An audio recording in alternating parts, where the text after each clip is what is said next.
I remember when the call came in, we were still shooting Good Eats on a soundstage. We hadn't moved into a rental soundstage. We hadn't moved into our place yet, and they said, you know, are you familiar with the show? I was like, yeah, I was very familiar with the original show because I had seen it even back before it was dubbed in the really old days when it was just on its Japanese cable station out of San Francisco. And they said, you can either be the Dr. Hattori character, who was the play-by-play guy, or you can be the chairman. I was like, why do you want to be the chairman? That's not really fun. I mean, it's not, you stand around a lot and you bite something. And so I said, I'll take the Hattori role. I'll do that. We shot the Battle of the Masters series, where I learned a very valuable lesson, which is you don't eat the Iron Chef food.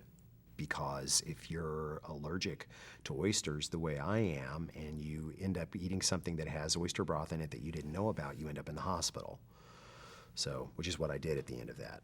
I barely made it through the shoot and ended up in the cardiac ward at a hospital here in LA because I vomited so much for so long that my heart went into arrhythmia. Don't eat the Iron Chef food. Drink the cocktails they offer, but don't eat the food. Excellent. The thing I was most frightened of was Morimoto.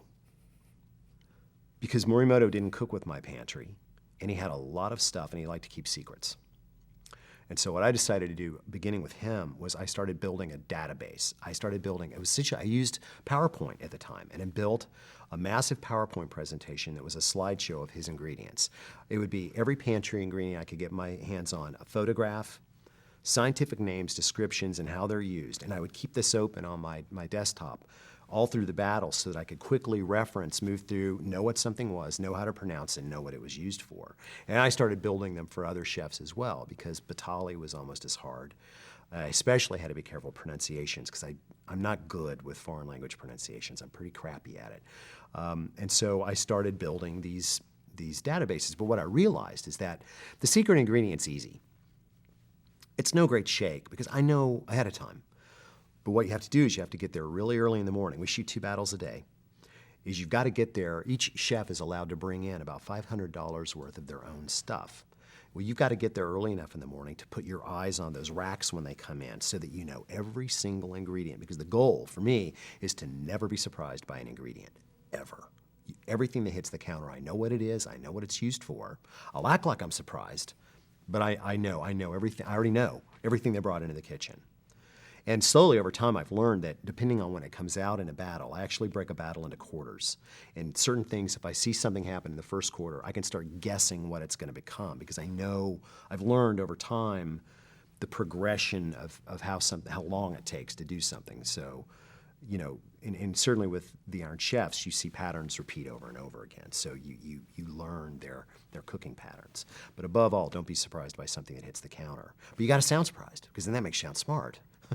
It's like, oh, look, oh, that's, and sometimes I'll even pretend like I don't know what it is for a second. Oh, wait, oh, that's blah, blah, blah. And people are like, God, how do you do that? I'm like, I already had it all written down. That's how I do it. Has there been anything that came out during an episode that you...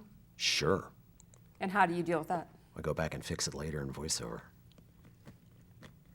Yeah, I'm not gonna, it doesn't happen, it used to happen a lot more.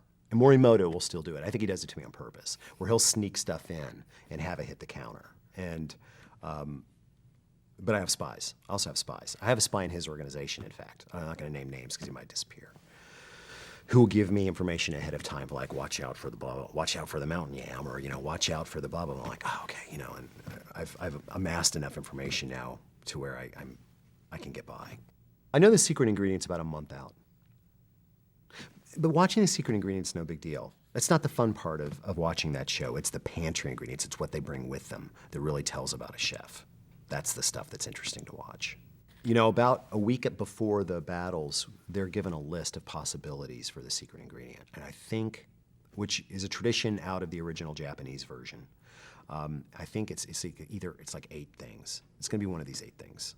So that because if you didn't do that, they would spend half an hour planning, which would make for a really boring show. You know, it would be like, oh, you know, watching people write stuff down. Oh, what are they gonna do? So they have to plan for any of those eventualities.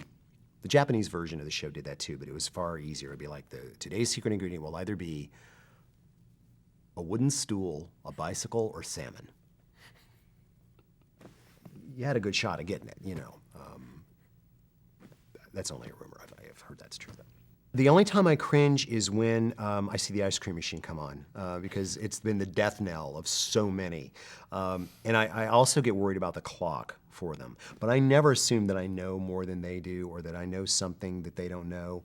But I do know time, and I can look. If there's 5 minutes left on the clock, I can look at that chef's counters and know, oof, you're going to be in trouble, or But as far as like, wow, I wouldn't have done that. Nah, I'm not going to do that. They're all professionals. Ice cream, though, always be very sure about your ice cream, because it's the thing that'll kill you. You know why? Because everybody loves ice cream. So if you screw with it, you better deliver. People won't forgive. Americans will not forgive bad ice cream, and they don't want savory ice cream. Trout ice cream, no. Yeah, I've had it raw. Disgusting.